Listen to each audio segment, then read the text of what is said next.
এই ঘটনাটা আজও কোনো অফিসিয়াল রেকর্ডে নেই, কারণ যারা সত্যটা জানতো তারা একে একে হারিয়ে গেছে। 1996 সালের এক নিরিবিলি রাতে একটি ছোট রেডিও স্টেশন হঠাৎ অচেনা একটি ফ্রিকোয়েন্সি ধরতে শুরু করে। শুরুতে শুধু ভাঙা ভাঙা শব্দ ছিল, কিন্তু কিছুক্ষণ পরই পরিষ্কার হয়ে আসে মানুষের কণ্ঠস্বর।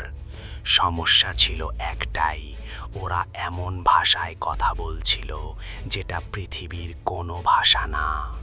ডিউটিতে থাকা অপারেটর প্রথমে ভেবেছিল টেকনিক্যাল সমস্যা, কিন্তু অদ্ভুত ব্যাপার হলো সেই কণ্ঠস্বর হঠাৎ করেই তাকে নাম ধরে ডাকতে শুরু করে। ঠিক তখনই স্টেশনের সব যন্ত্র একসাথে অস্বাভাবিকভাবে শব্দ করতে থাকে। পরের দিনই সরকারি একটি দল এসে পুরো স্টেশন বন্ধ করে দেয়।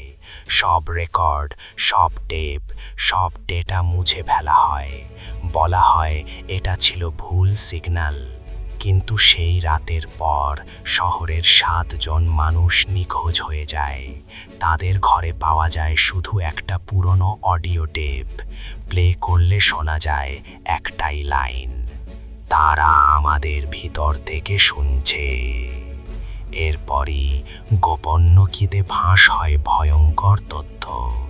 এই সিগন্যাল আকাশ থেকে আসছে না, এটা আসছে মাটির অনেক গভীর থেকে, যেখানে কেউ কখনো পৌঁছয়নি। কিছু বিজ্ঞানী দাবি করে এটা কোনো রেডিও তরঙ্গ না, এটা একটা জীবন্ত উপস্থিতি যা মানুষের চিন্তা বুঝতে পারে, শিখতে পারে।